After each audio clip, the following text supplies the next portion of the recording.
Ninguém liga para como você vive ou para o carro que dirige. O que importa é o quanto você se sente seguro. Quem é inseguro sofre mais para enriquecer, porque gasta cada dólar tentando parecer rico, em vez de realmente ficar rico. Ele é autor best-seller número 1, co-apresentador do The Ramsey Show e um dos grandes nomes das finanças pessoais. Aqui com a gente, o inspirador George Kamel.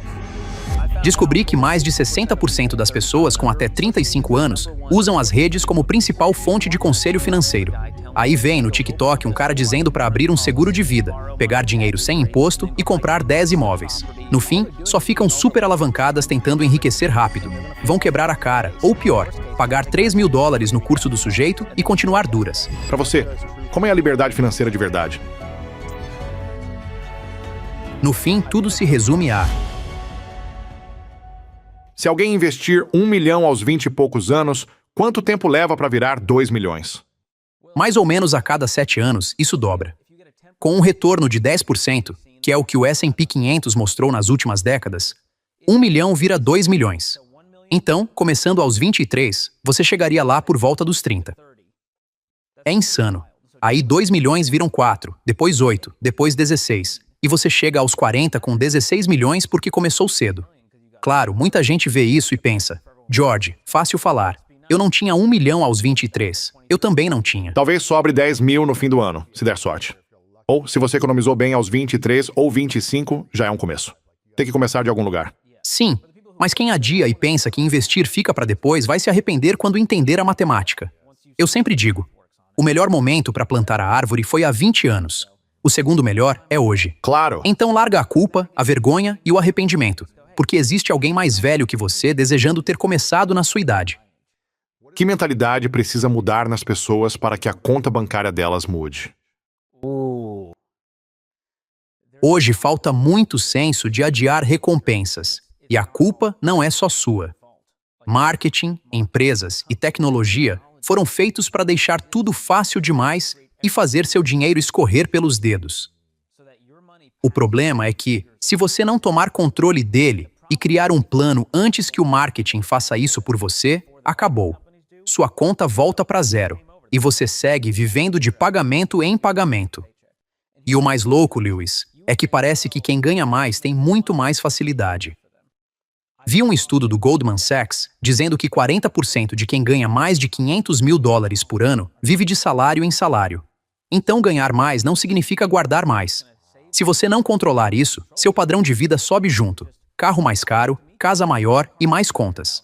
Então 40% de quem ganha mais de 500 mil por ano vive esperando o próximo pagamento? Estão sem dinheiro. Depois de pagar tudo, não sobra nada no fim do mês. Como isso acontece? Essa é a questão.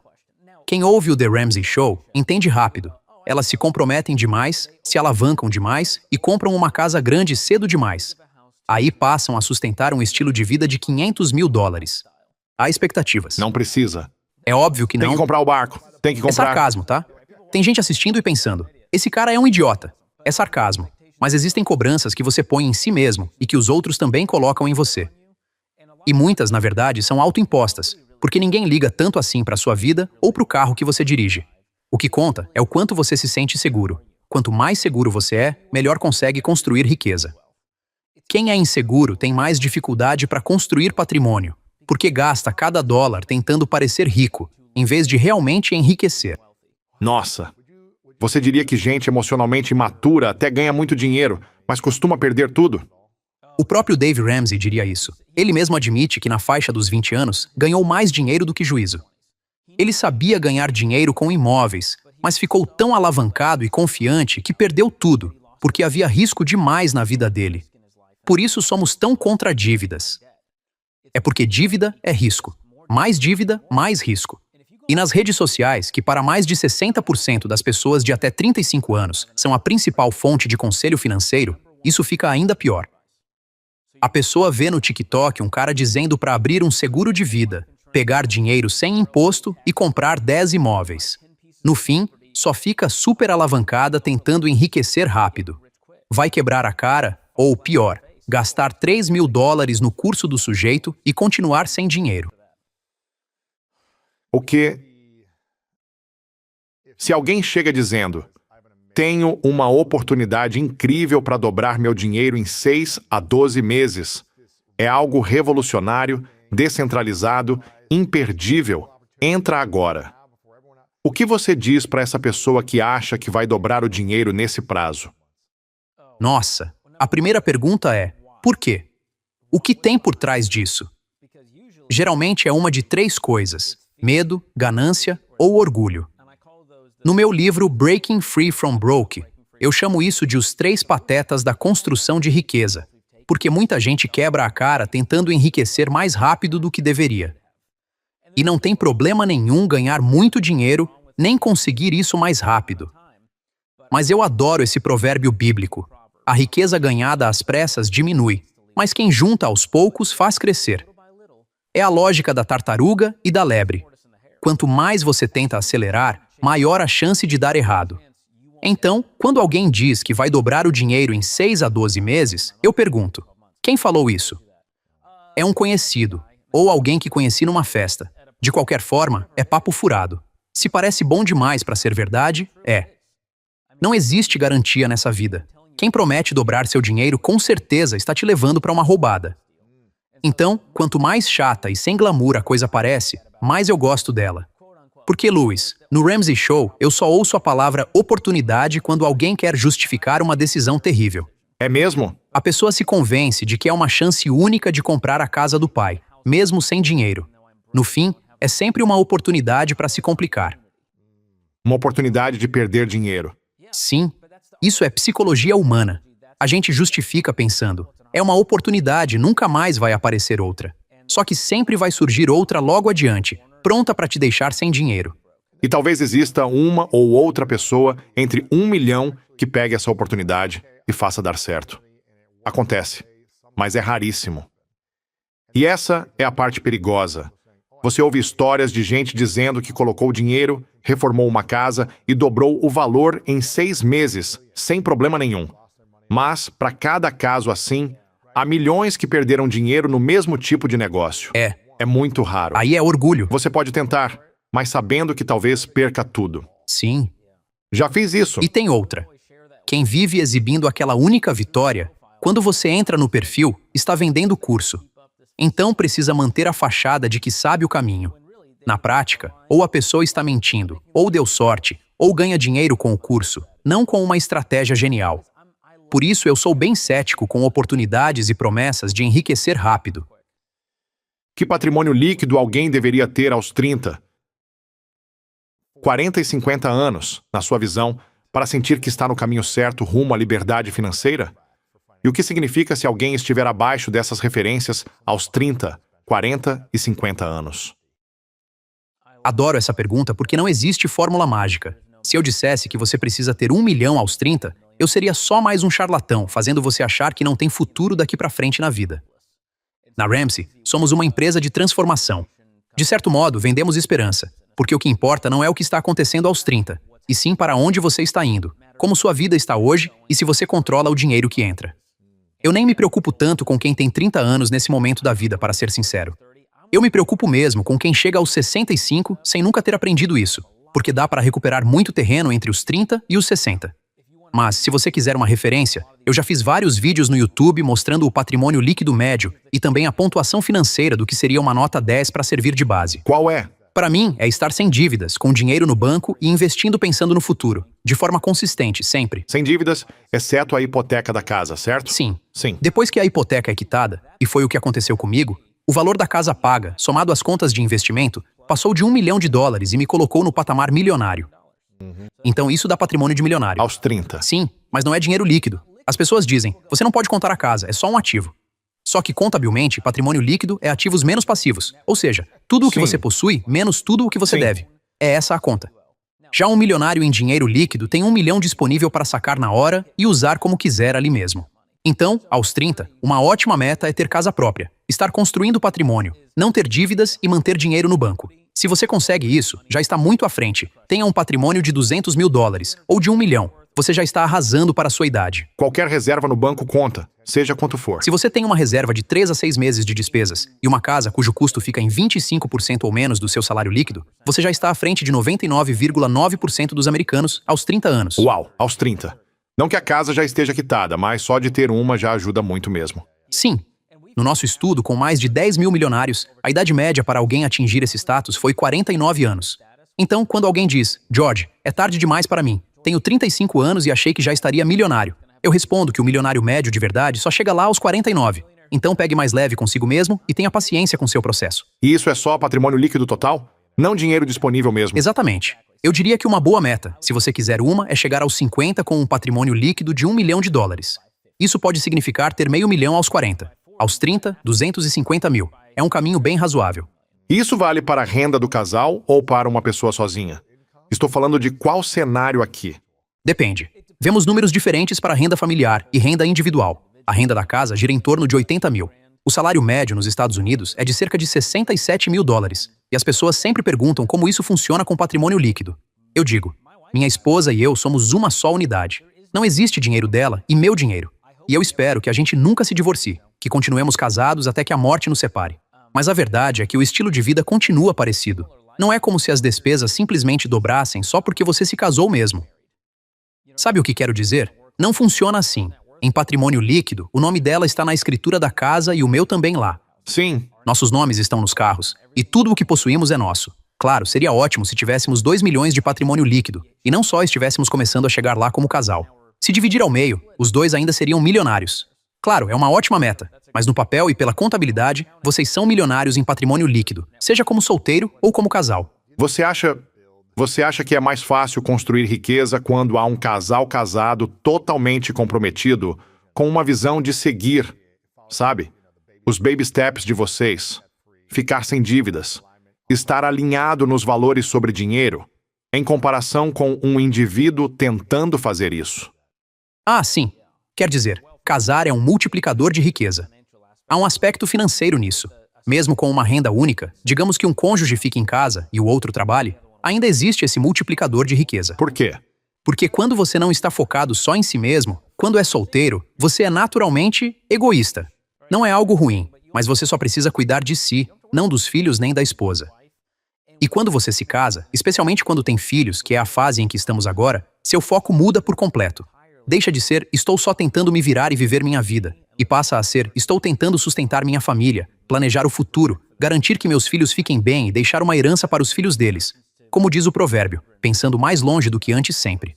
Provérbios 13, 22. O homem bom deixa herança para os filhos de seus filhos.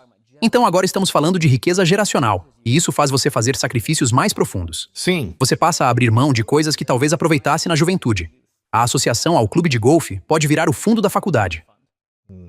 E eu acho isso maravilhoso. Isso é maturidade e crescimento. E espero que você consiga bancar as duas coisas. Sim. Aproveite a vida agora. Mas se o casal não estiver na mesma página, aí complica. Já quem é solteiro tem uma vantagem clara nessa parte. Ninguém está impedindo essas pessoas. Ninguém está puxando elas para baixo. Porque quando você é casado e não está na mesma página, é quase impossível construir riqueza. A gente recebe muito essa ligação no Ramsey Show. Como faço para trazer meu cônjuge para isso? Ele quer entrar em dívidas esmagadoras. Eu estou tentando sair. Bem, agora você tem esse cabo de guerra. O que acontece com a maioria dos casamentos quando uma pessoa é financeiramente responsável e a outra quer gastar e gastar, sem tentar economizar nem investir? O que geralmente acontece nesse casamento ou relacionamento? Vocês criam um abismo que só vai ficando mais fundo, até que, em algum momento, viram colegas de quarto. Ainda estão vivendo juntos, mas basicamente só transferem dinheiro um para o outro para pagar contas. E em algum momento você precisa se desvincular, porque senão a outra pessoa vai te puxar para baixo e você afunda. E o que acontece muitas vezes é que o casal separa as finanças, e na prática, separa a própria vida. Moram juntos, talvez estejam só coparentando, mas o casamento fica muito triste. A verdade é que o cônjuge que tenta melhorar o futuro financeiro fica ressentido. E o outro provavelmente sente culpa e também carrega vergonha por não acompanhar esse esforço dentro de casa. Ou pode ficar ressentida e dizer, vamos viver, comprar coisas e gastar dinheiro. Sim, Dave Ramsey arruinou nossa vida. Entraram nessa e agora querem ficar sem dívidas. Antes a gente se divertia mais com isso tudo. O que há de errado com parcela de carro? Nunca vi isso dar certo quando ligam aqui. Tem casais que dizem, temos contas separadas há 35 anos e nosso casamento é ótimo. Tudo bem, esse é só um ponto. Mas eu ainda acho que vocês teriam ido melhor se tivessem unido a vida inteira. É louco aceitarmos dividir a cama, o DNA e ter filhos juntos. Mas quando chega no banco, dizemos, ei, calma aí, você não vai olhar minha conta. Como se isso fosse normal no casamento. Você já me viu nu, mas não olha minha conta? Isso é absurdo. De onde vem essa ferida quando... Duas pessoas podem ter relações sexuais no mesmo dia em que se conhecem, no primeiro mês em que se conhecem. Não conseguem falar sobre dinheiro e depois de anos não alinham as finanças? O que isso diz sobre a ferida ou o desafio psicológico que essa pessoa pode estar vivendo? Sim, eu vejo alguns motivos para alguém resistir tanto a unir as finanças. O primeiro é dor do passado, trauma e bagagem emocional, como um casamento anterior. Ligado a dinheiro? Dinheiro. Sim. Talvez tenha havido um casamento anterior. Aquele cônjuge era descontrolado, e agora essa pessoa fica tão amedrontada que sente que precisa proteger o que é seu. Então há um elemento de medo nisso. Há também um elemento de vergonha, porque se soubessem como eu gasto meu dinheiro, não aprovariam. Também há controle nisso. Você vê muito isso em pessoas narcisistas. Ninguém vai fiscalizar como gasto meu dinheiro. Ninguém vai mandar em mim. Então entram medo, vergonha e controle. Essas não são emoções saudáveis para servirem de filtro na forma como você vai lidar com dinheiro. E o que percebi é que em algum momento aparece o que eu chamo de infidelidade financeira. E nem sempre é algo super malicioso. Mas você descobre que um dos cônjuges estava guardando dinheiro. Tem $20 mil escondidos ali, enquanto você está tentando quitar suas dívidas e penando. O que é infidelidade financeira e por que ela prejudica tanto o relacionamento? Infidelidade financeira é quando não existe transparência nem prestação de contas no relacionamento sobre dinheiro. E isso faz um dos cônjuges agir escondido do outro. Às vezes por maldade. Às vezes é vício. E esse é outro grande motivo para muitos casais não unirem as contas. Existe um vício, e quando as contas são unidas, vem junto a responsabilidade. E a pessoa não quer isso. Ela quer manter o próprio vício. Vemos muito isso no programa. E às vezes é pior ainda. A pessoa está traindo. Nós recebemos uma ligação absurda, uma das mais malucas que já atendemos. Rachel Cruz e eu ouvimos uma mulher dizer: "Eu e meu marido estamos com as finanças fora de controle." Certo. Até aí, parecia uma ligação normal. Ele apareceu no condomínio com um carro novo, sem me contar nada. O carro tem prestação. Ele fez um empréstimo grande e nem falou comigo. E ela ainda disse: "E eu também não sou melhor. Eu tenho meus próprios problemas financeiros. E ele faz várias viagens e não me conta." Aí ela disse: "Aliás, ele está em uma agora." E eu falei: "Desculpa, como assim?" Ela respondeu: "Sim." Nós perguntamos: "Onde?" "Sem você?" Eu disse: "Isso não faz sentido." E ela respondeu: "Sim, ele está em um cruzeiro." A Rachel perguntou: "Ele faz isso com frequência?" E ela disse: "Ele já tem outras viagens assim marcadas este ano." Aí acendeu o alerta, e eu falei: "Amy, E eles são casados. acho que ele está te traindo." Eu não queria falar assim de cara, mas precisei deixar implícito. E de novo, eu não sei a história toda, mas isso é muito estranho. A parte mais louca foi quando perguntei: "Você vai com ele alguma vez?" Ela disse que queria ir nessa viagem e comentou, brincando, que compraria uma passagem. No dia seguinte, ele perguntou se ela comprou. Ela disse que não. E ele respondeu: "Ótimo, eu não quero que você vá." Eles são casados. Isso é uma loucura. E eles têm filhos. Uau! Esse tipo de ligação parte meu coração. E tudo começa porque eles nunca se alinharam em relação ao dinheiro. Eles nunca estiveram alinhados. E aí, de repente, tudo desanda. Essa é a principal coisa que você precisa resolver antes de casar. Sim. Garantir que os valores de vocês sobre dinheiro estejam alinhados acima de tudo. Dá para discordar sobre política e ainda assim ter uma ótima vida. Até religião dá para contornar se um for católico e o outro outra coisa. Mas dinheiro destrói o relacionamento. Não é curioso? Já vi casais em que um é cristão e o outro é judeu. E mesmo assim, dá certo. Sim, Também já vi casais com desejos sexuais diferentes, em que um quer mais sexo do que o outro, e ainda assim conseguem se acertar. Mas, quando o dinheiro não está alinhado, por qualquer motivo, existe tanto atrito que talvez o casal consiga ficar junto por muito tempo, mas sofrendo, e no fim, tudo desmorona. Por que o dinheiro é um indicador tão grande do potencial de sucesso de um relacionamento ou do potencial fracasso dele? bom, primeiro, as pessoas gostam de dizer que dinheiro é mal. Não. O amor ao dinheiro é que é a raiz de todo mal. É esse apego, essa ganância, essa sensação de nunca estar satisfeito. A raiz está na insatisfação. Mas dinheiro é muito emocional. Ele toca tudo. Quer dizer, qualquer meta que você tenha, o dinheiro normalmente faz parte dela. Até algo como formar uma família, ter filhos. Isso vai custar dinheiro. Criar um filho, pagar a faculdade, talvez bancar o casamento. Tudo isso afeta suas finanças. Onde você mora, o tipo de carro que dirige, tudo o que é visível neste mundo que você experimenta está ligado ao dinheiro. E todos nós crescemos com uma relação específica com o dinheiro. Alguns vieram da escassez, então, quando conseguem algum, pensam: "Meu Deus, estou rico, quero gastar", e saem gastando. Ou o contrário. Você fica travado por causa da forma como cresceu. Mesmo com 5 milhões de dólares, ouvimos gente dizer: cresci pobre e hoje tenho medo de gastar um centavo. E se eu voltar para aquilo? Certo. Eu tinha esse medo quando estava na casa dos 20. Era assim, à medida que comecei a ganhar dinheiro, eu só queria ganhar mais. Era tipo, quando é que vou me sentir seguro? Tipo, quando a conta bancária vai estar grande o bastante para eu sentir que não vou quebrar? Demorei para conseguir respirar e parar de dormir em sofá, mesmo podendo pagar um quarto de hotel. Fiquei agarrado a isso por anos. Sim. Anos. Eu vi uma frase ótima do Morgan Housel, autor importante de finanças pessoais, em A Psicologia Financeira. Ele diz que, qualquer que seja a quantia que você tem, acha que precisa do dobro. Se tem ou acha que precisa de 100 mil dólares, vai querer 200 mil. Se você tem 1 milhão, quer 2. E como ele disse, a linha de chegada está sempre mudando. E eu vejo isso no mundo das finanças pessoais. Tem gente indo muito bem. Querem mais. Qual é a raiz disso? Não há valores de verdade nem metas reais, só a ideia de eu gosto de ganhar dinheiro. Sim. Essa é uma premissa assustadora para construir riqueza. É o seguinte, você está ganhando dinheiro. Você tem uma meta de quanto quer ganhar ou ter investido para a aposentadoria no futuro? Tipo, você tem isso? Sim, Qual é o seu número? olhando para isso, existe o mínimo necessário. Eu poderia reduzir meu padrão de vida, e é isso que eu gosto. Quanto mais flexibilidade você tem, maior é a faixa. Você pensa, com 1 milhão eu faço funcionar. Se eu tivesse 10 milhões, também daria um jeito de gastar. A verdade é que sempre aparece algo novo e legal para comprar. Sim. Um imóvel, uma casa de férias.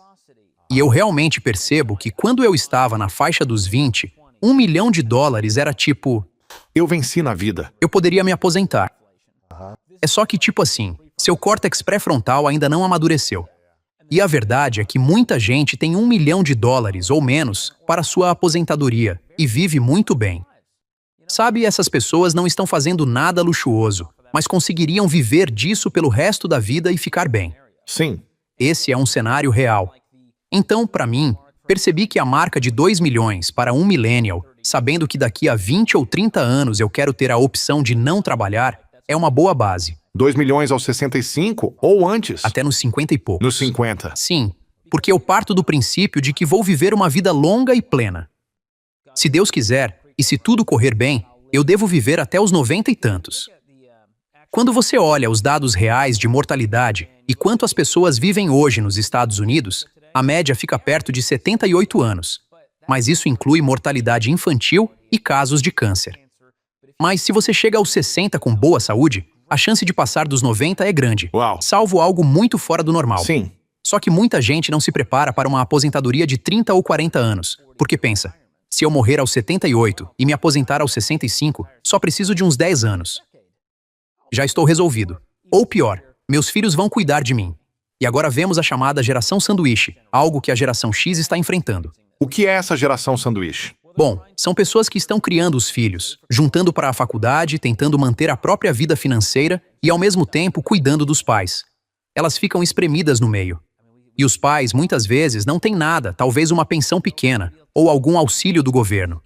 Hoje, o benefício médio é de 2 mil dólares. Isso só foi pensado para repor 40% da renda, mas muita gente achou que o governo cuidaria dela na velhice.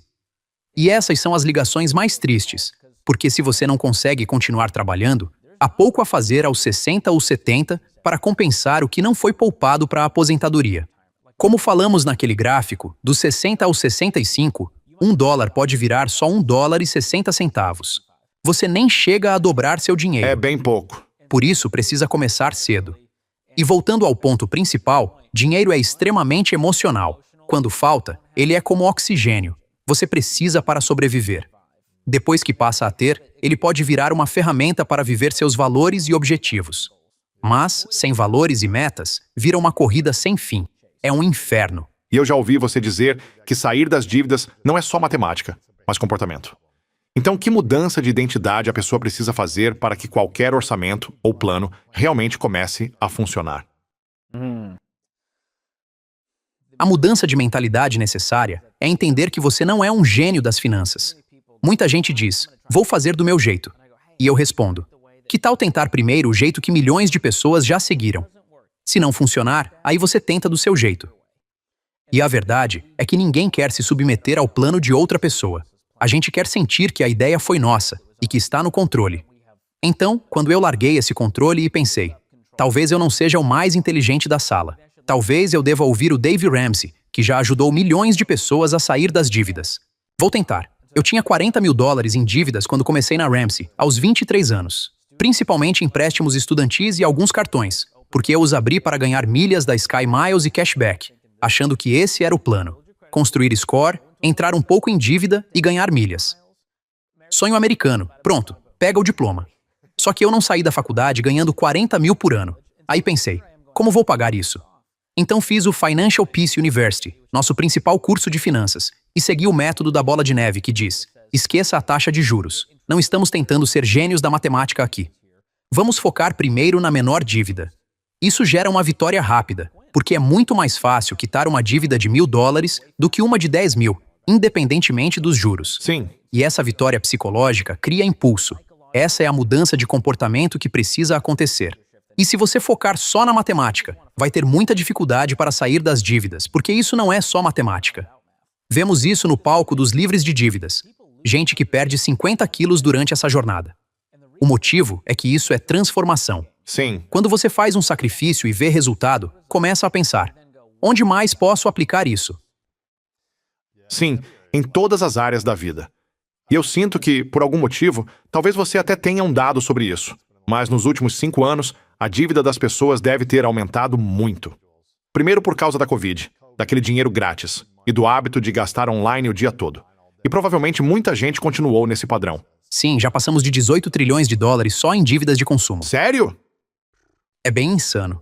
Qual é a dívida média de um americano hoje? Sim, se a pessoa tem dívida, a média fica em cerca de $40 mil em dívidas de consumo. Quando você inclui hipoteca e outros tipos, sobe para cerca de $100 mil. 40 mil só em cartão de crédito? Isso reúne todos os tipos de dívida. É a média depois de somar carro, cartão e outras contas. Entendi. E os números continuam subindo. Já estamos em 1,67 trilhão em financiamento de veículos, um recorde.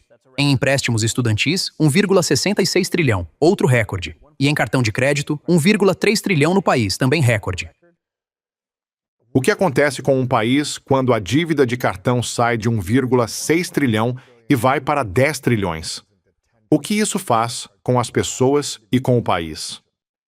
A gente culpa o presidente e diz, alguém precisa resolver isso. A inflação saiu do controle. Limpa nossas dívidas, né? Sim, porque quando os preços sobem, a dívida faz esse valor parecer mais aceitável. Hoje, um carro novo já custa quase $50 mil. A parcela média de um carro novo é de $750. Minha nossa! Agora, se a gente dissesse, olha, você não pode usar dívida para comprar carro, o que aconteceria com os preços? Eles cairiam, porque ninguém está disposto a gastar $50 mil num carro. Você compraria um usado. Exatamente.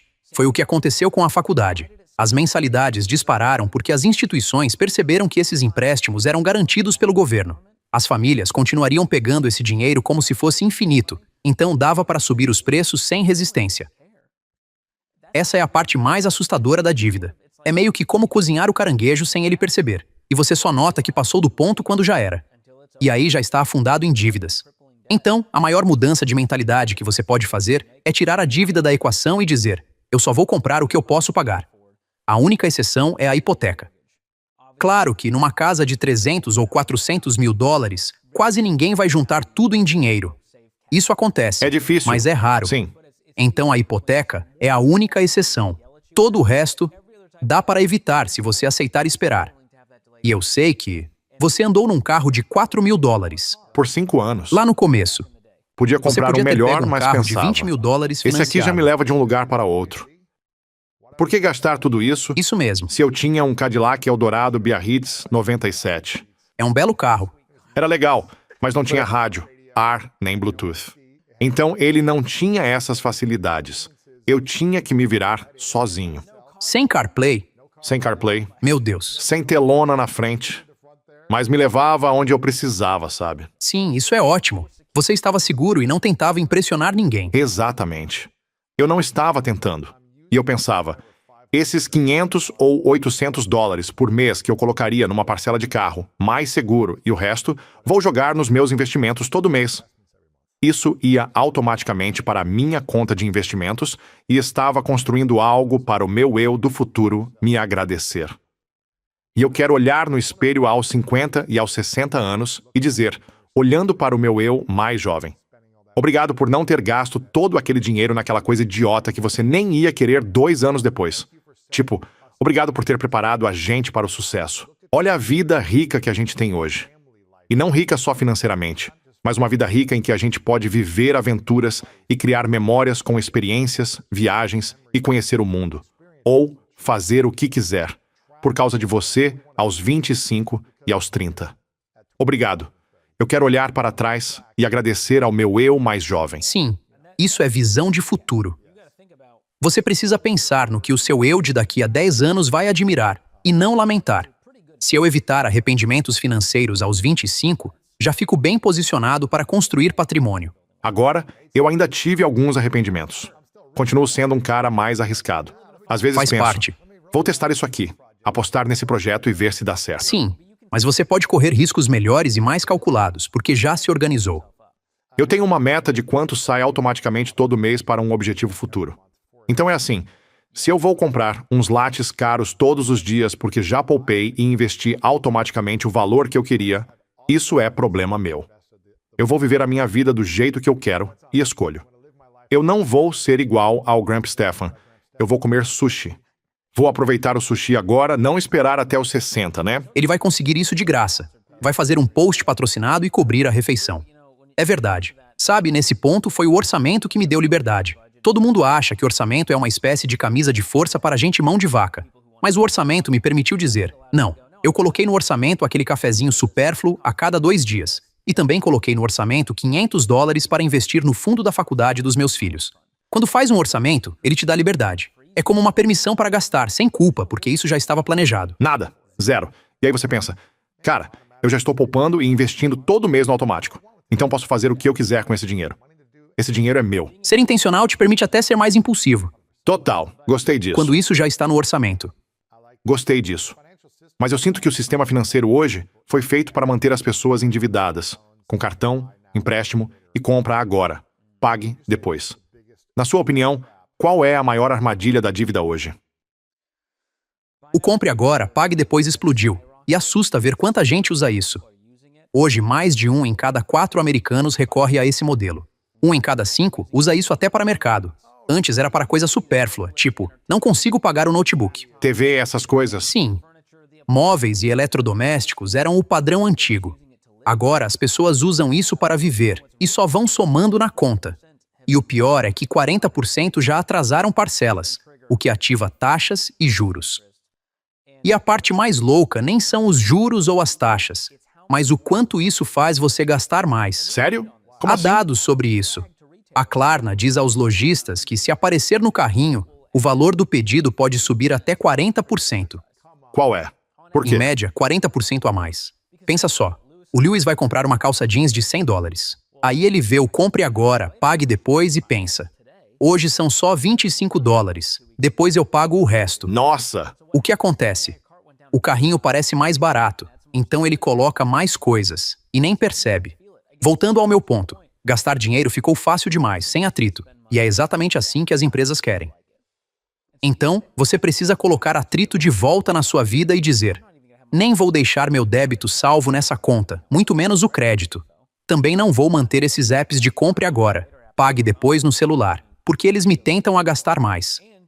A sua identidade precisa ser, eu não pego dinheiro emprestado, eu pago à vista, junto dinheiro com o tempo e ajo com intenção.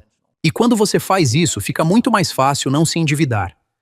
Para alguém que já viveu com dívida de cartão, dívida estudantil, e foi adiando contas por muito tempo, a ponto de isso virar parte da identidade, como essa pessoa muda, de uma vez ou aos poucos, para deixar de ser alguém que entra em dívida? Porque isso é comportamento. É uma mentalidade que a pessoa incorporou. Sim, Talvez nem tenha começado por escolha. Talvez ela tenha tomado uma decisão ruim, e isso virou uma bola de neve. Mas, por causa dessa ação ou dessa circunstância, isso acabou virando a identidade dela. Como ela muda primeiro a identidade interna para parar de repetir essas escolhas na prática? Primeiro vem a humildade de pensar: talvez eu não seja o mais esperto da sala, talvez o jeito normal como venho lidando com isso não seja o melhor para o meu futuro financeiro. E a outra parte é decidir que tipo de pessoa você vai ser. Alguém que sempre vive com parcelas ou alguém que nada contra a corrente? Ontem eu falei com vários universitários da Arizona State, a maior universidade pública, e me assustou ver quantos já tinham dívida estudantil, dívida de carro e dívida de cartão. E tratavam isso com a maior naturalidade. Diziam: prefiro ver o dinheiro rendendo do que quitar dívida. Quitar dívida não anima. É muito mais empolgante ver minha reserva crescer. Só que eles não percebem que isso cria uma falsa sensação de segurança, porque continuam endividados enquanto juntam dinheiro. Não é dinheiro de verdade. Exatamente. Se você deve $40 mil e tem 10 mil no banco, a conta mostra que você está quebrado. E essa é a parte assustadora. Você precisa perceber que estaria muito melhor investindo essa parcela do carro em vez de entregá-la para a financeira da Toyota por anos. Essa é a conta que eu faço com universitários, principalmente os mais jovens. Eu abro a calculadora de investimentos no RamseySolutions.com, coloco os números e pergunto: quanto é a sua parcela? $500 por mês? Ótimo, vamos pôr isso aqui. Se você vive trocando de carro e mantendo prestação atrás de prestação, talvez até maior, está abrindo mão de 1 a 2 milhões de dólares ou mais, só por não redirecionar esse valor. Um dos nossos colegas aqui é mais novo, ainda não tem carro, mora perto e vem a pé. Aí ele disse: estou pensando em comprar um carro. E eu falei: faz o que quiser, mas fique sem carro pelo máximo de tempo que puder. Dá para vir a pé, de metrô ou de ônibus e investir esse dinheiro. Sim. Aos 23, 24 ou 25 anos, eu entendo que talvez você precise de um carro em algum momento para se locomover pela cidade. Mas como seria a sua vida se passasse os próximos anos sem carro e usasse esse dinheiro? Se der para viver sem isso, Como seria essa vida? Talvez não seja tão confortável.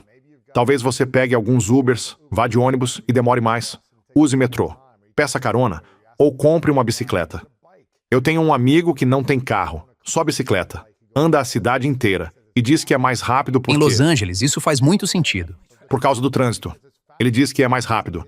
Os filhos vão atrás na bicicleta e ele faz tudo de bike em Los Angeles. Aposto que ainda está em ótima forma. Ótima forma.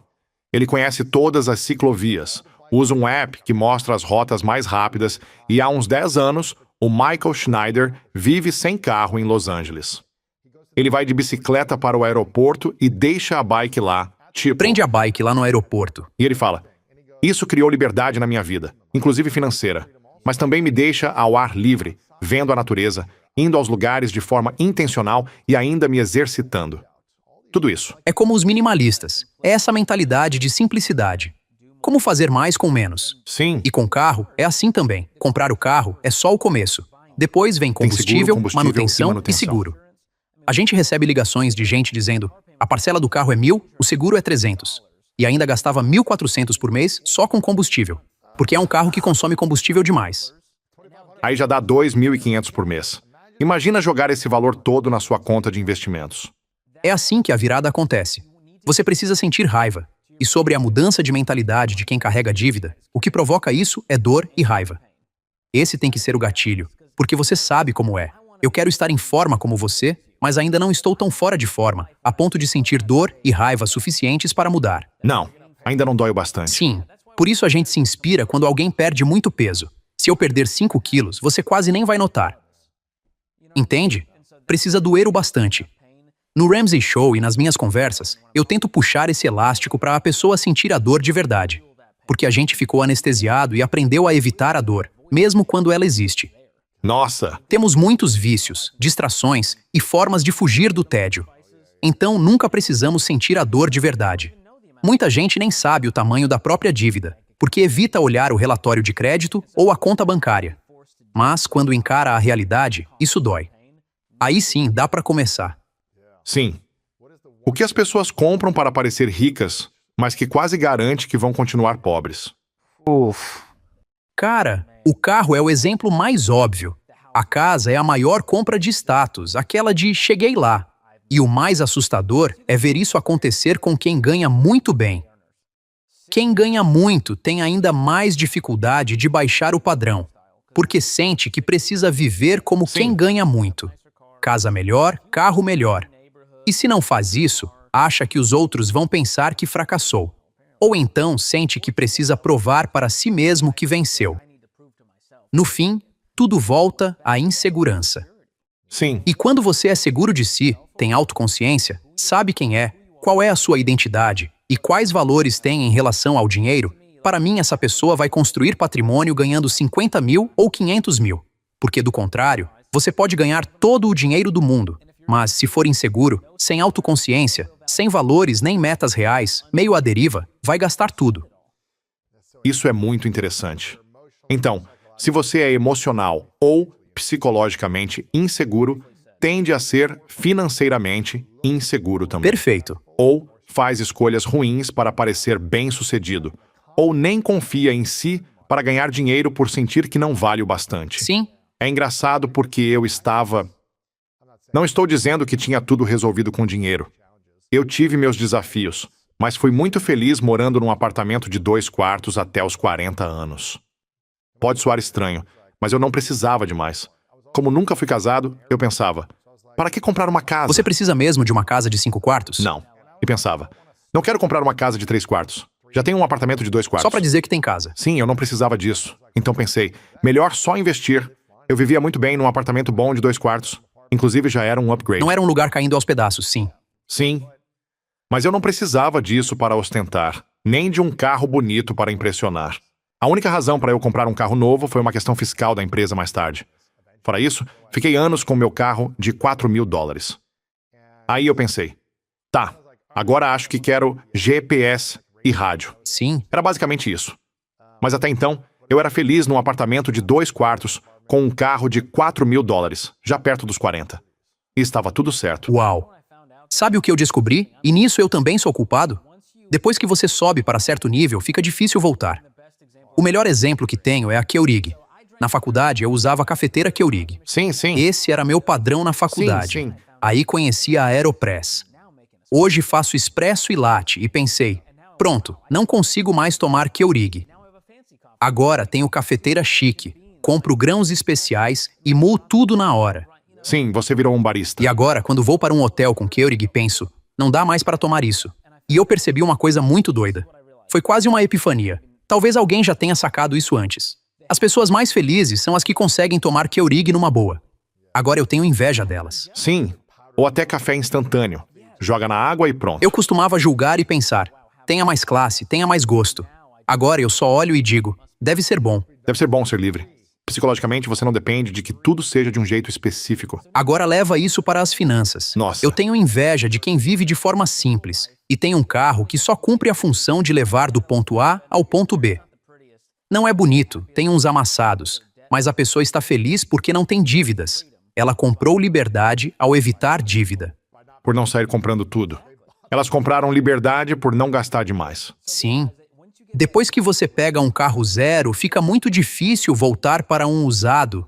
Vai parecer que você caiu de nível. Agora eu não consigo É muito mais. difícil. Faz parte da natureza humana. Talvez eu até conseguisse no caso de carro, porque não ligo tanto para isso. Mas eu amo meu Tesla e me sinto muito confortável Sim, nele. é verdade. Eu não consigo mais ficar sem Tesla. Mudou minha vida. Na verdade, foi o piloto automático. Quando ele começou a dirigir por mim, percebi o quanto eu nem gosto tanto de dirigir. E ele simplesmente é melhor do que você. Sim. É melhor.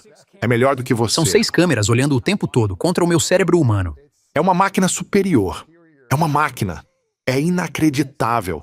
É difícil voltar pra, sei lá, a idade da pedra, né? Quando eu dirijo o carro da minha esposa agora, fico irritado. Sério que eu tenho que acelerar e frear sozinho? Isso é um absurdo.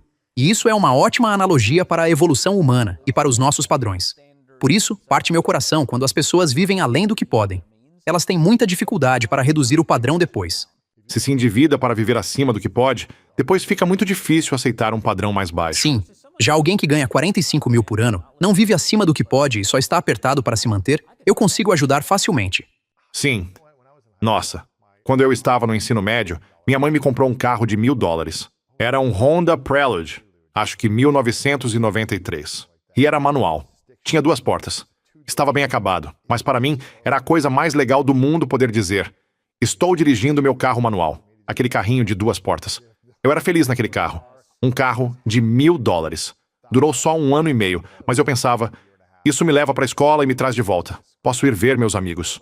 Era a coisa mais legal. Você olha para isso com alegria e pensa, talvez eu fosse mais feliz naquela época, porque ali você vivia do jeito mais simples. Quer dizer, eu estava mal em outras áreas da vida, psicologicamente e nos relacionamentos, mas... Claro, faltava maturidade. Exatamente. Mas com aquele carro de $1.000, eu pensava, isso é incrível. Então talvez eu até conseguisse voltar para algo assim. Hoje eu conseguiria, se precisasse. Se eu comprasse um usado, talvez uma caminhonete só para me levar de um lado para o outro, talvez eu pensasse, legal, dá para curtir isso. Essa é a nova tendência, voltar para o analógico. É colocar atrito de volta. Quero até que dirigir dê mais trabalho. Você acha mesmo que as pessoas querem isso? Estou sendo bombardeado com muito conteúdo sobre vida no campo. Minha esposa quer Com muito ter certeza. terra. Você mora no Tennessee, então já está quase nesse estilo. Tipo, vocês vivem lá e tem aquela... Sim. Meu amigo Dr. John Deloney é exatamente assim. Ele quer ter muita terra, viver do que ela produz e manter uma horta. E existe essa ideia de ter, sabe, um pedacinho de terra, alguns acres, criar seus próprios animais, galinhas, plantar sua própria comida e viver off-grid, sem depender da rede. Um lugar onde você não precisa gastar dinheiro com carro, aluguel, eletricidade, contas em geral, água. O caos da sociedade, sim. Exatamente. Você não precisa entrar na máquina. Pode guardar dinheiro, investir, comprar seu pedaço de terra e viver fora da rede. O que você acha desse estilo de vida? Eu sinto que isso está voltando. Ou talvez eu só esteja recebendo conteúdo demais sobre isso, porque mais gente está fazendo isso para não passar tanto tempo ganhando dinheiro só para pagar contas. Elas querem passar o tempo com os filhos, ensinar os filhos, cuidar dos animais e da terra, ter tempo de qualidade, fazer fogueira, jogar jogos de tabuleiro e viver esse sonho. O que você acha dessa vida, ou dessa vontade de voltar a esse jeito de viver, em vez das conveniências da vida moderna? Acho que a maioria ama a ideia, mas odiaria a realidade. Isso perde a graça rápido quando você percebe o tamanho do sacrifício que exige. Vai perguntar a um fazendeiro. Você sabe que horas essas pessoas acordam? Sabe o quanto trabalham por dia só para sobreviver e cuidar dos campos, das plantações, dos animais e do gado? É trabalho demais. A vida no campo virou moda no Instagram. Aí você descobre que isso é meio uma farsa, porque muita gente tinha dinheiro de família e lançou essa tendência. Aí você percebe, tá, então precisa de $5 milhões para ter essa terra, construir algo bonito e manter tudo com ajuda. Porque você não vai fazer tudo sozinho. Então há fantasia aí. Mas a ideia por trás é, quero fugir do barulho. Quero sair do caos, da cultura consumista e da correria sem fim. Com isso eu me identifico. Só acho que estamos indo para o extremo oposto. O pêndulo está balançando forte porque estamos exaustos da vida que criamos. Como estará em 2030? Eu vivo ouvindo sobre essa agenda 2030, de que ninguém vai possuir nada e vai ser feliz. O grande reset. O reset. Falam disso desde 2020, né? Desde a Covid. É como quem vive prevendo o fim do mundo. Aí depois diz, Certo, nós claro. calculamos errado. Vai ser daqui a 3 anos. Ninguém sabe. Só Deus sabe quando tudo vai desabar. Eu vivo minha vida. Mas falando da situação financeira. Do cenário financeiro. Não do mundo em si, mas... Sim. Estão dizendo que vai haver uma quebra, que está bom demais para ser verdade, que existe uma bolha de IA. E várias instituições financeiras dizem que a próxima década não vai ser boa, que será bem turbulenta. Depois sempre volta, né? Bom, olha para 10 anos atrás. Diziam a mesma coisa. Ninguém Em previu onde 1999 estaríamos também. hoje. Então acho que existe muito pessimismo, e é isso que dá clique. Se alguém disser, o mercado vai continuar indo bem, siga em frente. Ninguém liga. Sim. Mas passar o dia falando de desastre sempre prende atenção. Eu sou mais otimista com o futuro da economia. Muita gente acha que o mercado está inflado por causa da IA, mas e se estiverem errados e a IA impulsionar o mercado por uma década? Já vimos retornos de 25%, 23% e 17% nos últimos anos. Aí as pessoas dizem, George, você fala em 10% ao ano, Nossa. mas ninguém está conseguindo isso. E eu respondo, é verdade. Se você estiver investindo de verdade, vai ver que os últimos anos foram mais como 17%, 20%, 23%, 25%. Sim, mas olhando para 40 anos, conseguir 10% já é excelente. Exatamente. E é isso que os dados mostram. Há mais anos de alta do que de queda no mercado. Poucos anos de crise como 2008 e muitos com alta de 10%, 12% ou até 20%. Eu não sou um cara sonhador, eu olho para os dados para entender o futuro. Sim, Como você define liberdade financeira de verdade? Acho que, para mim, tudo se resume à paz. Porque você vê muitas pessoas com bilhões que não têm paz na vida. Elas não têm bons relacionamentos, a família não gosta delas. Então, se você acha que liberdade financeira é só um número, você errou. É muito mais do que isso. É ter escolha. Eu preciso fazer isso para sobreviver ou tenho opções?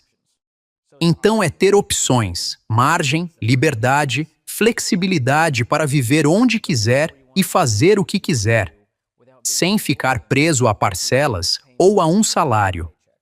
Então sim, quando seus ativos substituem sua renda, isso é liberdade financeira. Você passa a ter renda passiva, entre aspas. Às vezes, ainda exige trabalho, como no caso de imóveis, mas... Ainda precisa gerenciar. Exatamente. Mas se estiver investido em um índice que rende cerca de 10% ao ano e cobre suas despesas, por isso viver abaixo do que ganha é essencial. Porque se você ganha 1 milhão, mas gasta só 100 mil, quando a economia muda, você tem total liberdade. Quando você tem dinheiro no banco para cobrir 1 a 2 anos de despesas, nunca precisa vender ações no pior momento. Então, para mim, liberdade financeira é criar esse nível de paz em todas as áreas da vida para viver melhor em todas elas. O que é essa ideia de Doom Loop?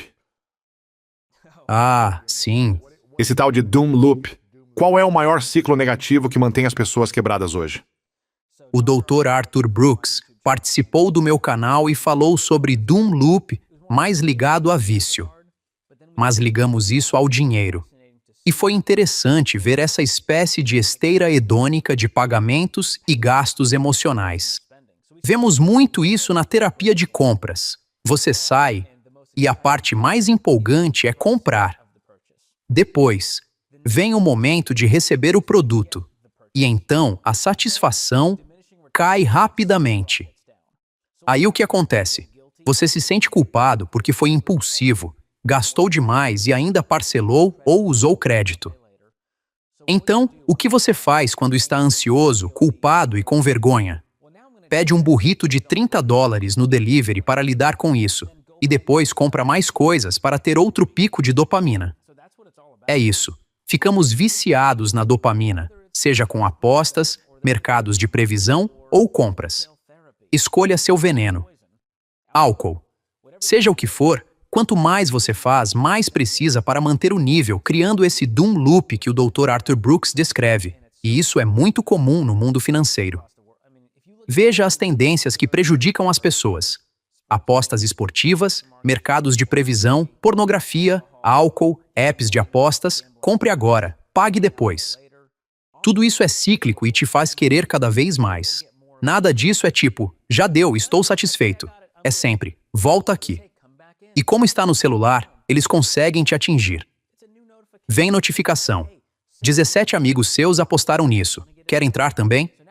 Então, existe pressão social somada ao vício tecnológico. E depois a gente se pergunta por que está quebrado, ansioso e infeliz. O que você acha do polymarket? Você acha que é algo ruim? Eu tenho visto pessoas falando disso, mas nunca usei. Provavelmente é melhor assim. Primeiro, o que é isso? E você acha que é algo ruim?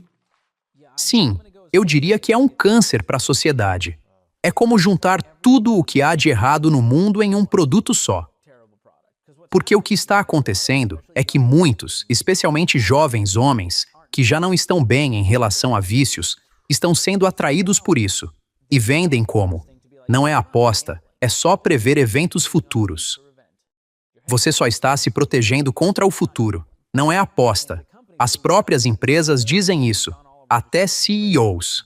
O John Oliver fez uma análise ótima sobre isso. E o que acontece é que essas empresas dobraram de valor a cada 1 ou 2 anos, porque todo mundo está entrando nisso. Agora, a CNN mostra previsões patrocinadas na tela o tempo todo. E isso se normalizou. E quando algo se normaliza, como vimos com dispensários legais ou apps de aposta, depois que a Suprema Corte disse que os estados poderiam decidir, o que todos fizeram?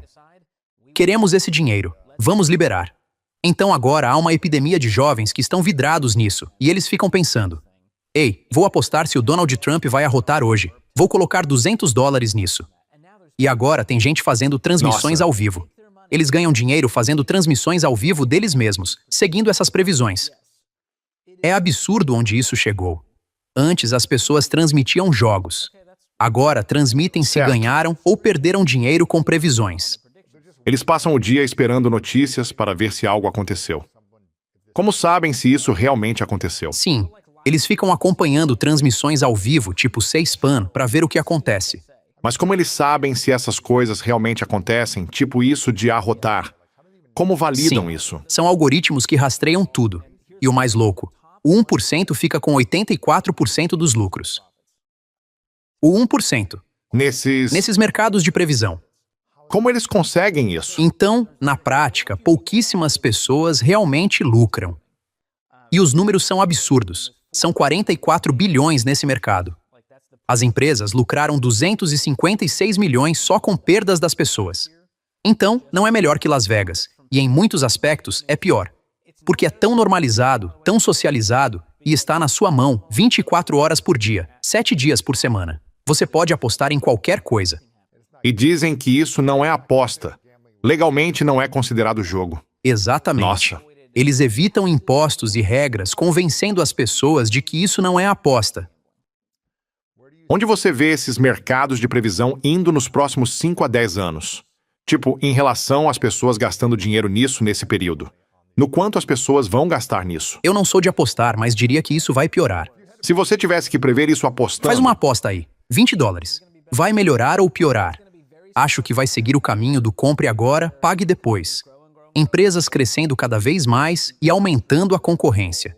A indústria cresce no geral.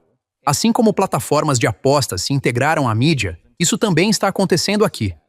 A CNN e CNBC já estão incorporando isso. Eles dizem, o Polymarket disse isso, o Kalshi disse aquilo, e escolhem com quem vão se associar. E agora essas empresas ganham muito dinheiro incluindo isso nas transmissões. E todo o dinheiro que se ganha é realmente um bom dinheiro? Existem pessoas lucrando de forma antiética nisso? Quero dizer, qual é a psicologia? E o que acontece na mente e no sistema nervoso de alguém quando ganha dinheiro de um jeito que sabe talvez não seja o melhor caminho, ou não esteja alinhado com seus valores, ou a pessoa precisou mudar seus valores para justificar isso, seja com drogas, álcool, sexo, pornografia, venda do corpo, apostas ou mercados de previsão. Algo fora dos valores centrais da pessoa, ou que exigiu mudar constantemente seus valores para justificar como ganhou dinheiro. Todo dinheiro ganho é um bom dinheiro? Com certeza não. E digo isso porque muita gente liga para o Ramsey Show perguntando como sair da área em que trabalha. Não me sinto bem com isso. E nem sempre é algo tão extremo. Às vezes é alguém que vende seguros ou carros e não quer mais contribuir para um sistema que endivida as pessoas. A boa notícia é que existem muitas áreas melhores no setor financeiro. Muita coisa envolve dívida, mas há muitos nichos onde você pode ajudar as pessoas de verdade, sem prejudicá-las e sem focar só na comissão. Você age no melhor interesse delas. E se isso está te incomodando, é seu corpo dizendo que esse trabalho não é para você. Não é um julgamento sobre sua profissão. Mas, se você tem valores claros e há dissonância cognitiva, isso vai corroer você por dentro. Existe um preço emocional a pagar, e quanto mais tempo você fica nesse trabalho, mais difícil é sair disso. Então eu sempre digo, faça algo que te deixe dormir tranquilo, sabendo que ajuda pessoas. Senão, você vai precisar justificar ou aceitar, e aceitar é muito mais difícil. Sim. E você acha que o sonho americano acabou? Se o seu sonho americano é ter um jato particular, sim, o sonho americano morreu. Esse é o padrão que estabelecemos para nós mesmos do que é o sonho americano. Sabe, antes era tipo, uma casa, 2 filhos, cerca branca, um carro, e agora estamos bravos. Essa era a nossa geração, a dos baby boomers. Estamos todos com raiva deles por terem arruinado tudo. Então, agora o novo sonho americano para muita gente, e eu acho que uma versão mais saudável, é a liberdade financeira. Tipo, todos nós almejamos liberdade e paz agora, que é a versão mais saudável. A versão mais prejudicial do sonho americano é enriquecer rápido. A ideia virou passar por cima dos outros para ganhar dinheiro. Se você perguntar a jovens, a meta é ganhar muito dinheiro. Quer dizer, essa foi a ligação mais viral que fiz no programa do Ramsey. Era um jovem de 18 anos que perguntou: como faço para transformar $100 mil em 1 milhão até os 25 anos? E eu respondi: certo, então você tem 18, 20 anos. Então em 7 anos você quer transformar $100 mil em 1 milhão. E para isso, precisa de um crescimento de $900 mil. Então eu perguntei a ele: por quê? Ele disse: não sei. Assim que questionei, ele se assustou, mas ele não tinha nenhum objetivo real. Mas aqui está o que ele estava realmente dizendo. Tenho medo de que, se eu não tiver 1 milhão aos 25 anos, seja tarde demais para construir riqueza. Que minha vida vai ser um desastre. Então, o sonho americano, a definição está vaga hoje em dia. E dependendo de quem você pergunta, o sonho americano é ganhar $100 mil ou $10 milhões. Então, defina esse padrão para você, mas pelo motivo certo. No fim, tudo volta a isto. Quão seguro você é? O que está realmente buscando? Você tem família? Isso muda muito a meta, em comparação com um jovem solteiro que só quer ganhar muito dinheiro e viver no luxo. Leia Eclesiastes. Salomão tentou isso.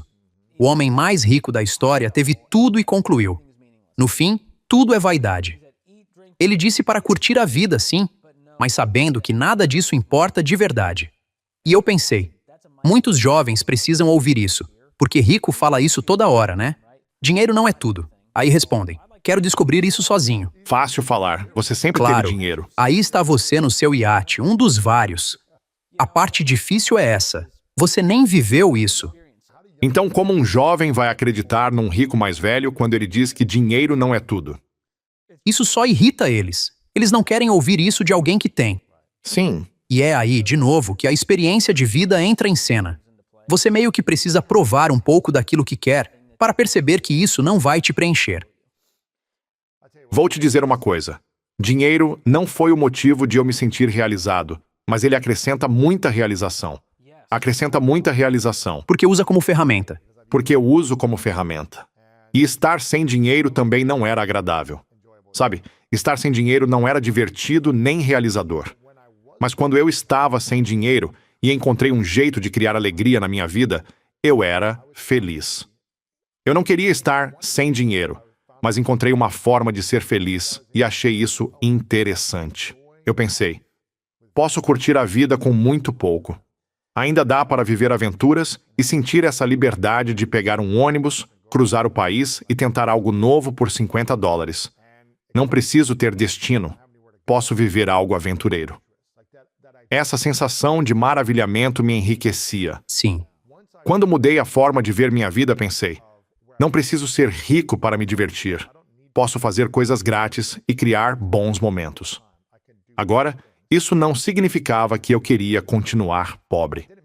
Eu não queria continuar sem dinheiro. Mas com certeza, Não é virtude nenhuma dizer que vai ficar sem dinheiro para sempre. não era isso que eu queria.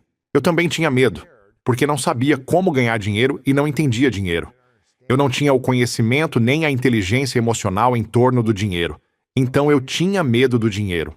Então levei um tempo para realmente começar a pesquisar, criar uma linguagem em torno do dinheiro, ter conversas sobre isso e fazer perguntas sobre isso, até que passou a parecer mais acessível para eu ganhar. Eu tive que aprender a desenvolver valor interno e autoestima para poder receber dinheiro, e acho que isso foi um processo para mim. Mas vou te dizer uma coisa: ter dinheiro e ganhar dinheiro criou mais valor e confiança em mim para aproveitar a vida.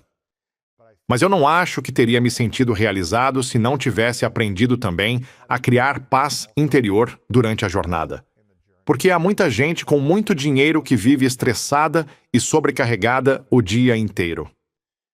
E a pessoa pobre dizendo, bom, eu prefiro a vida daquele cara rico ou daquela mulher rica e ficar estressado do que ser pobre e estressado. Há um argumento aí, mas também existe uma pressão imensa e uma Eu já vi pessoas ricas, internamente doentes, em que cometem ações horríveis na vida. Elas fazem coisas muito ruins com o dinheiro. Cometem suicídio porque não sabem lidar com isso emocional e psicologicamente. Então, se você está doente por dentro e tem abundância financeira, isso não é uma boa combinação. Sim, Então, o que eu ouvi de você foi isto: aprender a ter liberdade e paz. Esse é o verdadeiro sonho americano. Se você tiver liberdade interior, paz, ficar sem dívidas e criar sua própria liberdade financeira, qualquer que seja seu número, também poderá viver com realização. exato. O Dr. Arthur Brooks diz que há 5 usos para o dinheiro, e um deles não traz felicidade. Isso reforça o que você disse. Primeiro, você pode comprar coisas. Segundo, recuperar seu tempo, o que é ótimo. Terceiro, comprar experiências. Gaste com experiências, sobretudo com quem você ama. Segundo ele, isso dá um dos maiores retornos. A quarta é poupar e investir. A quinta é doar. E o que não traz felicidade é comprar coisas. Sim, E no que a cultura de consumo mais foca? em comprar. Sabe por quê? Riqueza aparente se vê, patrimônio real não. Por isso muita gente associa coisas a ser rico. É uma vitrine de Sim, riqueza. ninguém sai por aí com uma camiseta mostrando o saldo do 401k, né? Meu saldo na previdência privada. Tenho paz interior e previdência privada. Sim. Até daria uma boa Sim, camiseta. muito bom. Mas comprar tempo de volta mudou meu jogo. Agora, com filhos, penso no que posso delegar, seja por não gostar, seja por tomar muito tempo, para estar mais presente e focar no que faço melhor e gosto de fazer. Isso muda tudo para mim. E também tem as experiências, férias, viagens, memórias.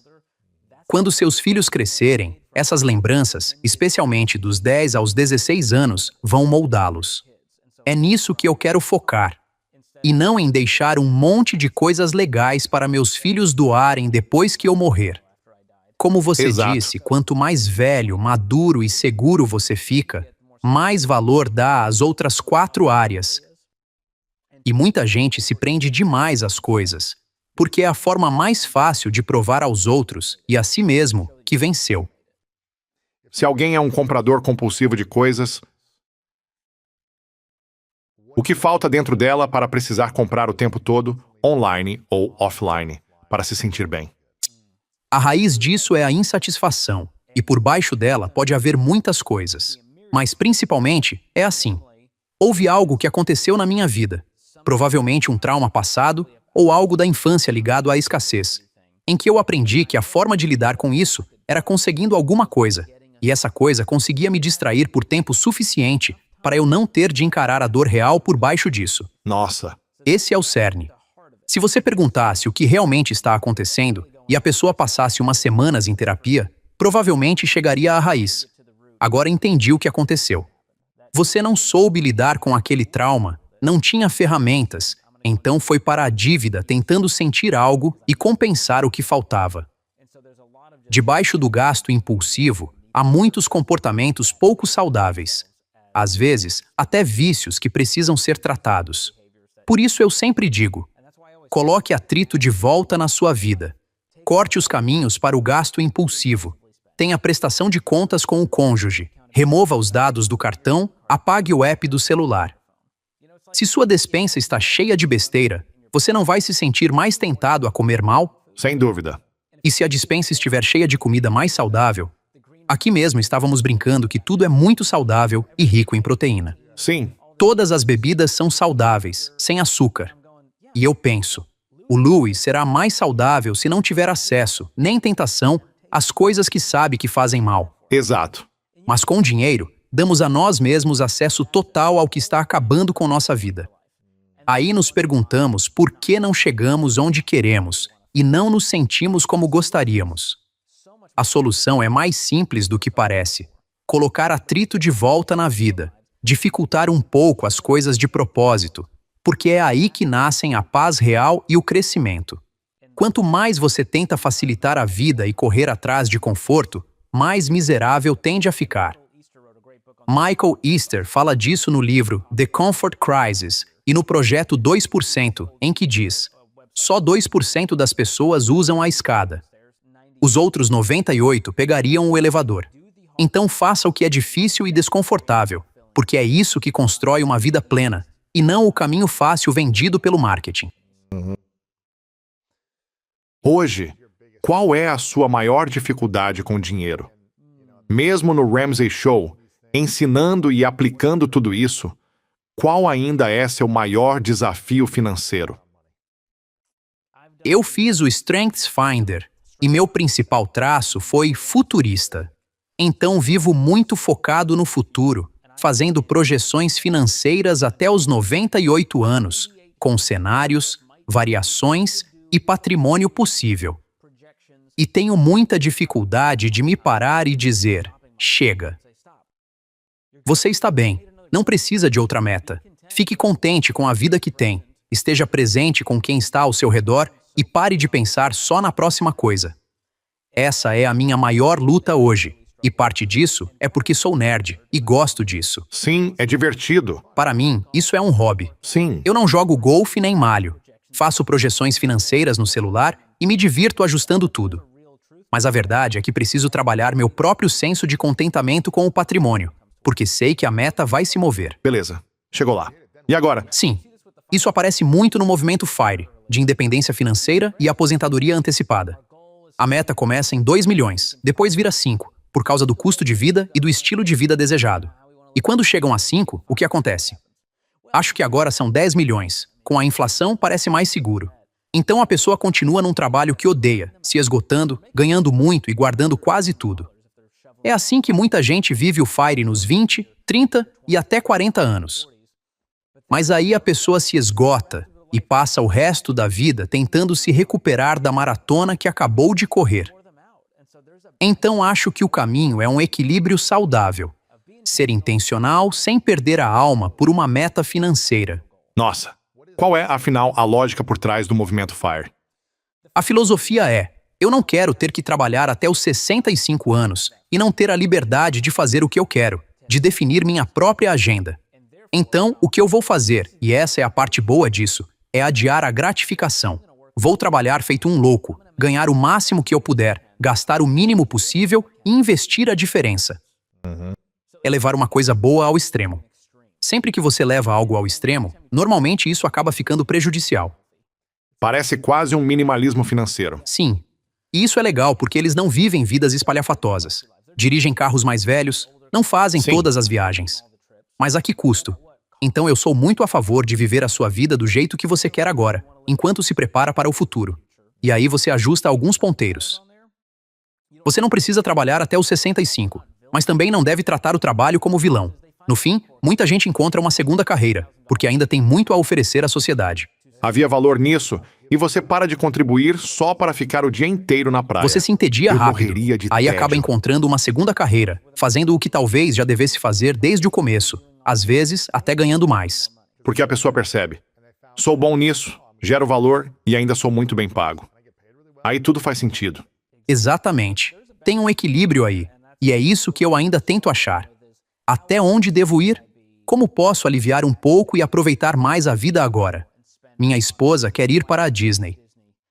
Minha filha tem 2 anos e meio e meu filho 7 meses. Aí você percebe, isso é mais para nós, e tudo bem. Não é pelas crianças. Elas nem vão curtir. Tudo bem.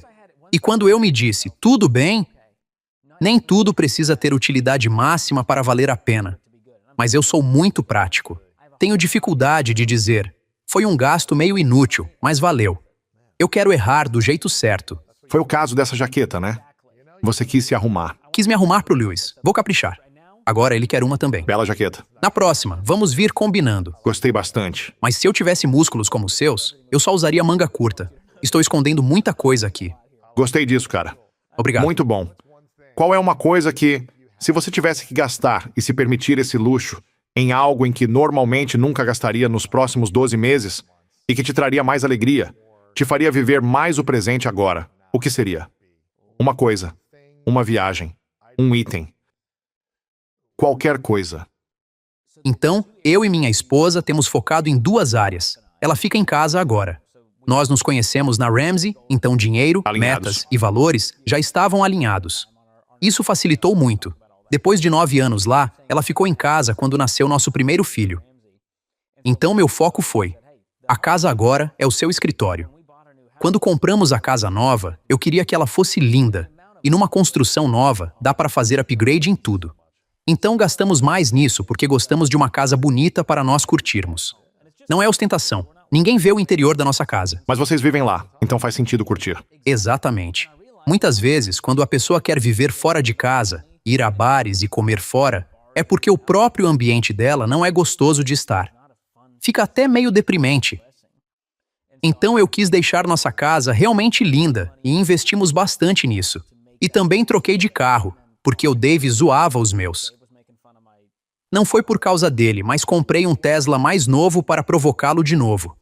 O carro é 13 anos mais novo que o anterior, o que faz muita diferença em tecnologia. Quer dizer, a Tesla mal existia há uns 13 anos.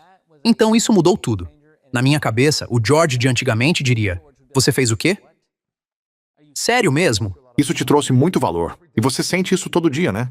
Exatamente. Ainda há coisas que sempre vou achar desperdício, como o DoorDash. Mesmo se eu fosse bilionário, diria: sim, eu mesmo vou buscar. Não vou pagar o dobro pelo mesmo burrito, a menos que esteja muito desesperado. Cara. Em Los Angeles, eu até entendo, porque qualquer saída toma horas. Se for a 5 minutos, você mesmo vai buscar. Sim, mas eu gosto de fazer as coisas por conta própria, como ir ao mercado em vez de pedir pelo app. Gosto da procura. Isso é legal. Então acho que posso pegar mais leve justamente nas experiências e viagens pensando: as crianças talvez não lembrem, mas teremos fotos e vídeos. Nisso, estou cedendo para minha esposa. Então a viagem de vocês vai ser para Disney? Acho que a essa altura vamos ter que ir. Quando? No outono. Usei inteligência artificial para descobrir o melhor dia para ir à Disney com menos gente. Ótimo. Conforme envelheço, percebo que tenho mais sensibilidade. Não gosto de lugar barulhento ou lotado, então preciso sentir que consigo respirar. Boa sorte. Lá não tem dia tranquilo. Por isso eu só quero saber qual é o dia com menos gente. Não ligo se estiver um frio horrível. Sim. E aqui em Los Eu vou Angeles aparecer também lá de não faz jaqueta. frio. Vai dar tudo certo. Sim, acho melhor aqui. Esquece Orlando. Orlando? Não vai não. Mas é bem mais perto do Tennessee. E Verdade, quando você viaja verdade. com uma criança pequena e um bebê, logo pensa: talvez o voo mais curto tivesse sido a melhor escolha. É verdade. Foi muito bom, George. Você tem um ótimo programa, o canal Smart Money Happy Hour no YouTube, e está em todas as redes como George Camel. E agora faz muito conteúdo de rua, o que é bem legal, indo falar com pessoas reais para entender o que está acontecendo. E isso rende um conteúdo que... Incomodar desconhecidos por views. É divertido. Gostei Acho disso. que tem um lado voyeurista, e é isso que atrai as pessoas. Quero testar isso algum dia. O ponto é medir quanto tempo leva, porque você disse que consome muito tempo. É puxado. Você fica lá fora 4 ou 5 E no horas. fim, talvez saia só um vídeo. É duro. Sim. Você já foi parado por desconhecidos na rua? Ah, sim. Estou indo para o próximo Sim. compromisso. Você impõe mais presença. Mas também acho que as pessoas topariam falar com você mais do que comigo. Então acho que você tem boas chances. Nunca se sabe. E se você oferecesse $100 para a pessoa conversar com você? Nossa, devíamos testar isso. Vou ver se o Dave Ramsey topa pagar. Sim. Então, Dave, precisamos de $1.000 por gravação para falar com 10 pessoas. Isso renderia muito mais vídeos. Mas não adianta forçar. Se a pessoa falar só pelo dinheiro, perde a graça. Eu quero que ela queira participar, Tem sim. que querer. Venham sofrer comigo. Exatamente. Acho que as pessoas gostam de assistir porque querem se comparar. É meio pouco saudável, mas muito divertido. Sim. E eu ensino melhor numa conversa casual do que falando direto para a câmera.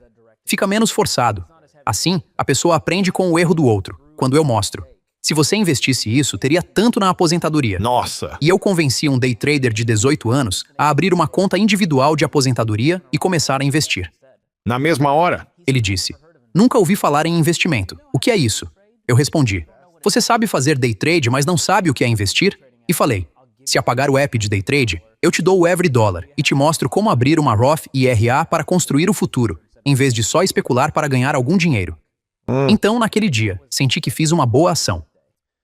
Qual a diferença entre day trade e mercados de previsão?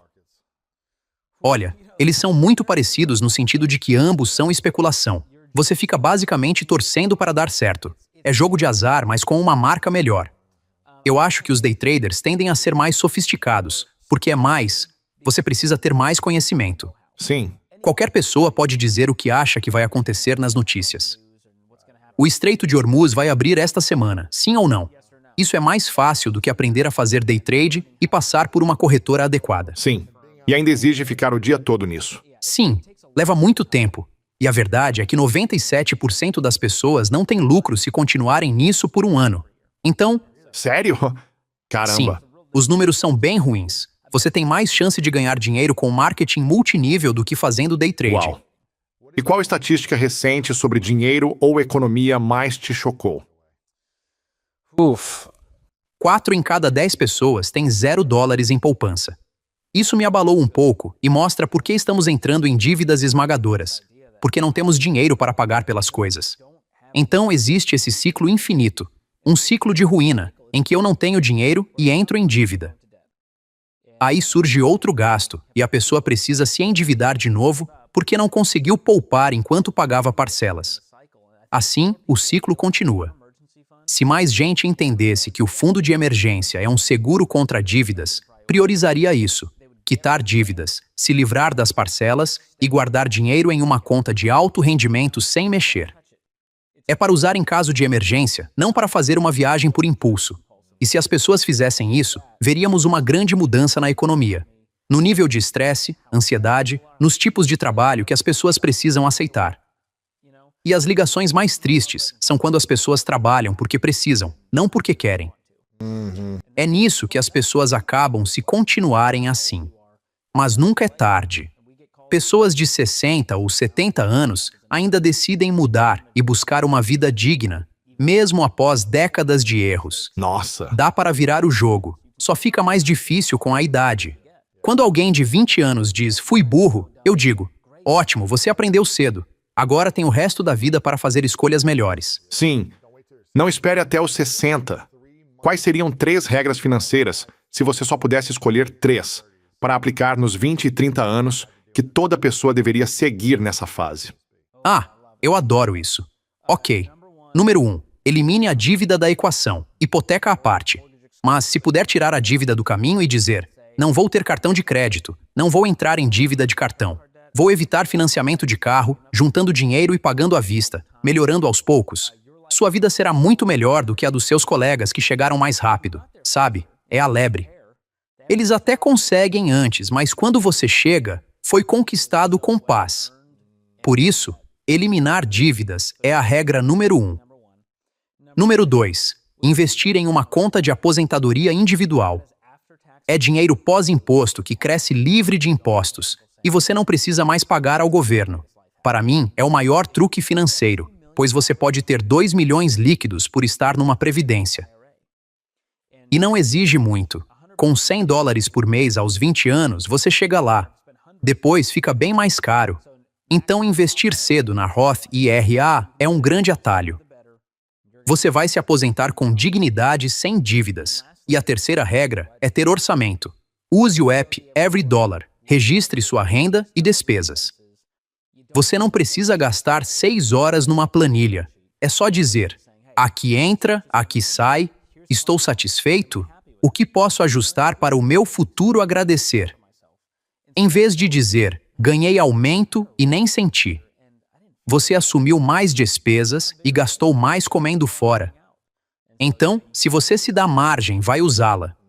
Por isso, adicionar atrito mantendo um orçamento, eliminando dívidas e investindo cedo em uma conta com vantagem fiscal como uma previdência privada, eu não vejo como você não teria uma vida de liberdade e paz financeira. Qual é o app de orçamento que vocês fizeram? Chama EveryDollar. Everydollar.com? Sim, everydollar.com. Ou você pode baixar na App Store ou Google Play. Nossa equipe atualizou recentemente e agora tem os princípios da Ramsey integrados. Então mostramos recomendações personalizadas para você encontrar mais margem com base no que informou. É muito legal porque não é só inserir números. Estamos criando um caminho para sair das dívidas mais rápido, montar o fundo de emergência e ter mais margem para investir. O app evoluiu muito nos últimos meses e estamos bem animados. Legal. Everydollar.com ou Everydollar na loja de apps. O que entendi de tudo isso é: se você criar atrito financeiro na sua vida agora, pode se tornar financeiramente livre depois. Posta isso. Eu devia ter falado isso antes. Você manda bem nas palavras. Bom, Só estou ouvindo o que você disse e repetindo.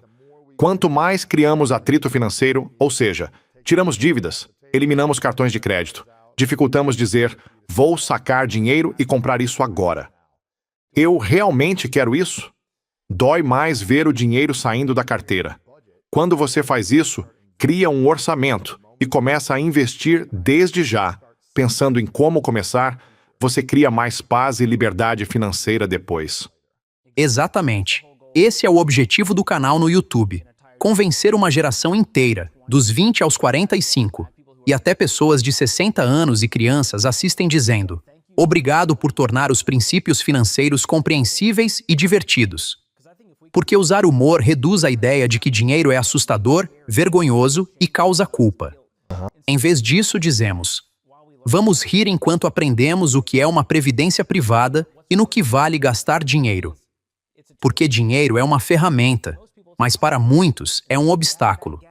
E transformar isso exige esforço. E é isso que os princípios Ramsey ajudam a fazer com propósito. Uau! Viva e doe de forma diferente. A generosidade é o melhor uso do dinheiro. E muita gente só entende isso tarde demais. Quantos são os princípios Ramsey? São 7 passos que formam o plano financeiro. É simples. Primeiro, $1.000 de reserva. Segundo, quitar dívidas com o método bola de neve. Passo 3. Guardar de 3 a 6 meses de despesas. Passo 4. Investir 15% da renda em aposentadoria com benefício fiscal. Passo 5. Poupar para a faculdade dos filhos e deixar render com juros compostos. E o 6 é quitar a casa mais cedo. Você tem margem para isso porque não tem outras dívidas. E o 7 é esse topo de montanha onde você vive e doa como ninguém, constrói riqueza, maximiza a aposentadoria e faz viagens incríveis. As coisas que ouvimos são impressionantes.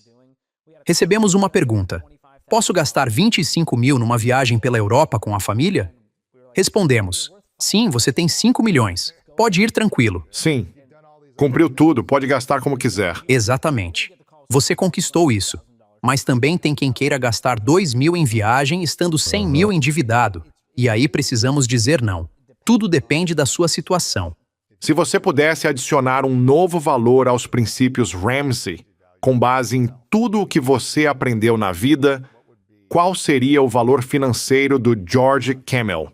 Boa pergunta. Vou dar uma resposta prática. Investir fora da aposentadoria depois que ela estiver garantida. Então, após investir 15%, gosto da ideia de criar um fundo de liberdade, uma conta-ponte caso você queira ter opção de não trabalhar nos 50 anos. Assim, você não precisa esperar até os 60 e pode decidir aos 50. Meus filhos vão para a faculdade, vamos viajar. Vou tirar um ano sabático. E quando o chefe incomodar, você pode dizer: chega, estou saindo. Não preciso desse dinheiro. Para mim, esse é um caminho pouco explorado para essa liberdade financeira. Investir fora da aposentadoria. E eu também criei um método de gasto consciente que complementa os princípios e dá clareza para gastar. Esse framework começa com autoconsciência. Isso realmente agrega valor? Depois, motivo. Estou comprando pela razão certa? Então, a capacidade de pagamento. Posso pagar à vista? E a pesquisa. Pesquisei todas as opções? Esse é o melhor preço e loja, ou só cliquei por impulso. E também tem o timing. Agora é a hora certa? Pode ser bom, mas no momento errado. Isso é custo de oportunidade. Se eu gasto 5 mil na viagem, não posso colocar esse valor no fundo do carro que preciso. Exato. Se você responder sim a tudo isso, pode gastar com intenção e confiança. Mas muitos não têm um método e gastam por impulso ou culpa, e depois se arrependem. Sim. Onde dá para acessar esse método? Está no meu livro Breaking Free from Broke. Tem um capítulo sobre controle nos gastos, onde explico como gastar melhor. Escrevi para mim Sim, mesmo, claro. para conseguir lidar melhor com isso e me sentir bem. Muito bom. Foi incrível, George. Tenho uma última pergunta que já fiz antes no outro episódio, caso alguém não tenha visto na Delta Flight. Isso mesmo, adorei. Muito legal essa parceria de vocês. É legal. Mas quero saber se sua definição mudou. Depois podemos comparar. Qual é sua definição de grandeza? Você tem uma... Existe uma definição padrão que você usa? Cada um tem algo diferente. Eu posso compartilhar a minha, já contei várias vezes. Não vou complicar as coisas para você. Mas pode ser qualquer coisa que esteja no seu coração ou na sua mente agora. Sim. Para mim, grandeza tem que ser algo inspirador e aspiracional. Não precisa ser assim. O que vier... Para mim, é algo que você nunca alcança totalmente. É quase uma virtude de se melhorar não por si mesmo, mas por tudo e todos ao seu redor. Isso é verdadeira grandeza. Se é só para si, é ego e narcisismo. Mas se você busca crescimento pessoal e profissional para deixar um legado, impactar e ajudar os outros, não há definição melhor de grandeza. Meu amigo George, valeu. Obrigado, Lewis. Quem é empreendedor pensa, quero trabalhar para mim. Aí descobre que o chefe é um problema. Dias de 16 horas, exausto, perdido, com medo e sozinho. É muito difícil, de verdade.